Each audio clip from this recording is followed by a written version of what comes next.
Assalamualaikum warahmatullahi wabarakatuh. Halo teman-teman, kembali lagi dengan saya Alia Sukardi dengan NPM 020424111101 dari Prodi Manajemen Fakultas Ekonomi dan Bisnis Universitas Khairun Ternate.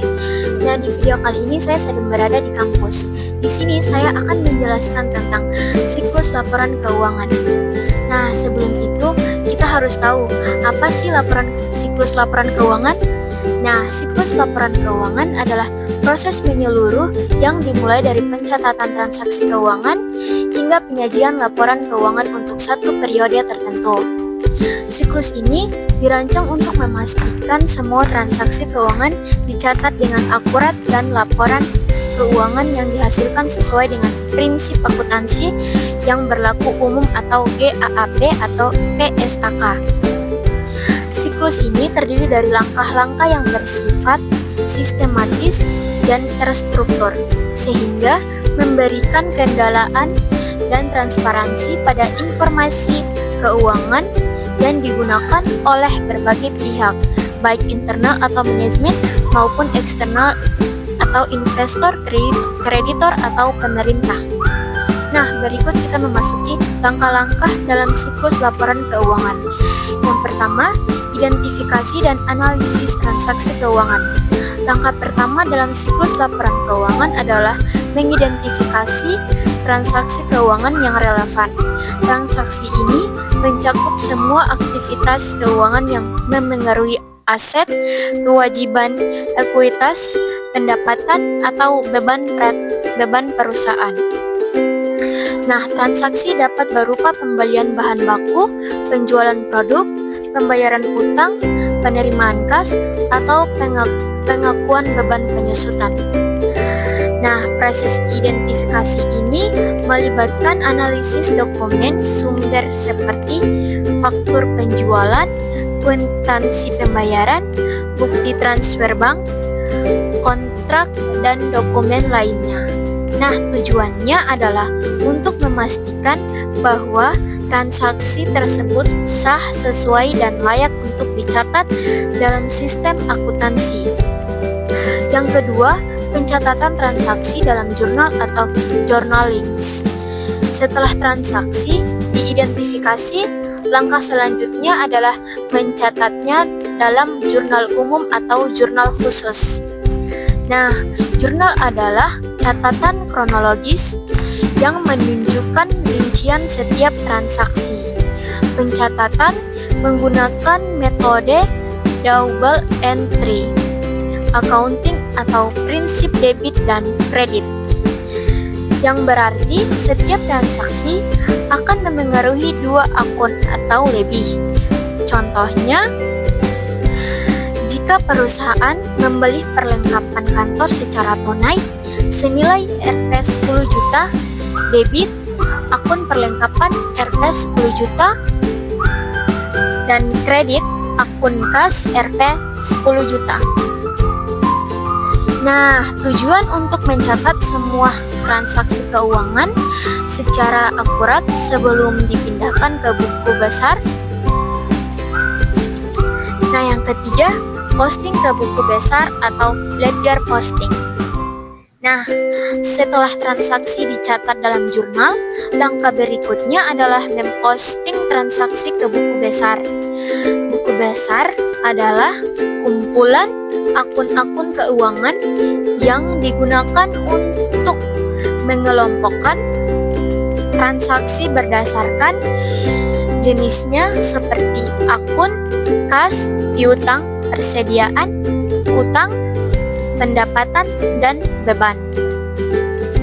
Nah, proses ini bertujuan untuk memberikan gambaran yang lebih terorganisir tentang posisi keuangan setiap akun. Nah, contohnya, transaksi pembelian perlengkapan akan dicatat di akun perlengkapan dan kas dalam buku besar masing-masing. Nah, yang keempat, penyusunan neraca saldo atau trial balance. Nah, setelah semua transaksi diposting ke buku besar, perusahaan menyusun neraca saldo. Neraca saldo adalah daftar saldo akhir dari semua akun buku besar pada akhir periode tertentu.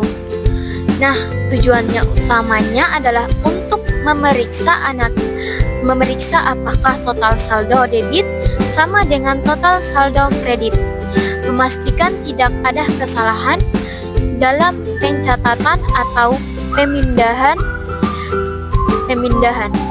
Nah, catatannya, jika terjadi ketidakseimbangan, perlu dilakukan pengecekan kembali pada jurnal dan buku besar. Yang kelima, penyesuaian akun atau adjusting entries. Tidak semua transaksi langsung dicatat selama periode berjalan. Oleh karena itu, perusahaan perlu melakukan penyesuaian pada akhir periode untuk mencerminkan kondisi keuangan yang sebenarnya. Nah, penyesuaian meliputi beban yang masih harus dibayar atau accrued expenses, pendapatan yang masih harus diterima atau accrued revenue, penyusutan aset tetap. Nah, penghapusan sebagian biaya dibayar di muka atau prepaid expenses. Contohnya, penyusutan aset mesin senilai 5 juta dicatat dengan debit beban penyusutan 5 juta dan kredit akumulasi penyusutan 5 juta. Jurnal penyesuaian memastikan bahwa semua pendapatan dan beban dicatat sesuai dengan periode akuntansi yang bersangkutan atau prinsip matching. Nah, yang keenam, penyusunan neraca saldo setelah penyesuaian. Setelah penyesuaian selesai, perusahaan menyusun neraca saldo yang telah disesuaikan atau adjusted real balance. Neraca saldo ini digunakan sebagai dasar untuk menyusun laporan keuangan. Pada tahap ini, saldo akun-akun mencerminkan posisi keuangan yang sebenarnya. Nah, setelah memperhitungkan semua penyesuaian, yang ketujuh, penyusunan laporan keuangan. Dari neraca saldo yang telah disesuaikan, laporan keuangan utama disusun. Laporan laba rugi menunjukkan pendapatan, beban, dan laba rugi bersih selama periode tertentu. Laporan perubahan ekuitas menggambarkan perubahan modal memiliki akibat laba, rugi, atau investasi tambahan. Neraca menyajikan posisi aset, kewajiban, dan ekuitas pada akhir periode. Laporan arus kas menyediakan informasi tentang aliran kas masuk dan keluar dari aktivitas operasional, investasi dan pendanaan. Laporan ini harus disusun berdasarkan standar akuntansi yang berlaku.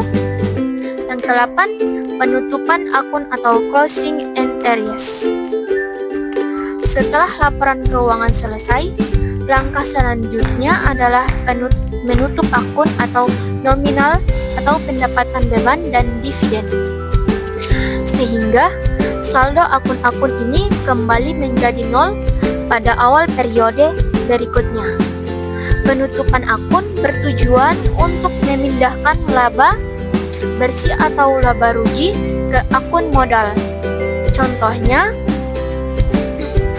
jika total pendapatan 100 juta dan total beban 80 juta, maka laba bersih 20 juta akan dipindahkan ke akun modal. Yang ke-9, neraca saldo setelah penutupan.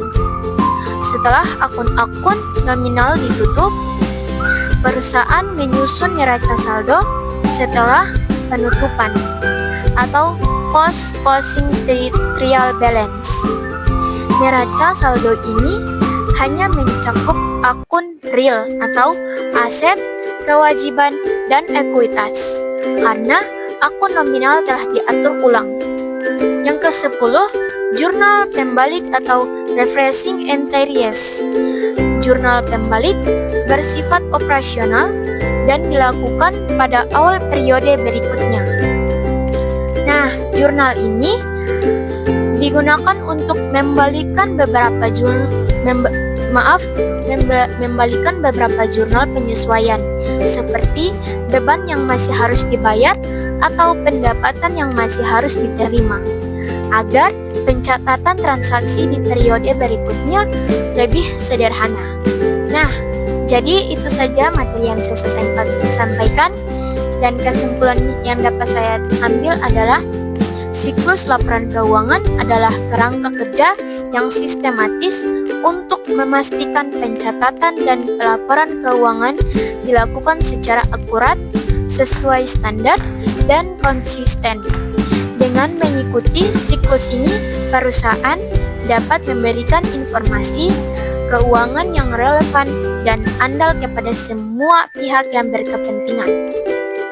Nah, proses ini juga penting untuk menjaga integritas data keuangan serta mendukung pengembalian keputusan yang efektif. Nah, itu saja yang bisa saya sampaikan. Lebih dari kurangnya, wassalamualaikum warahmatullahi wabarakatuh. Dadah.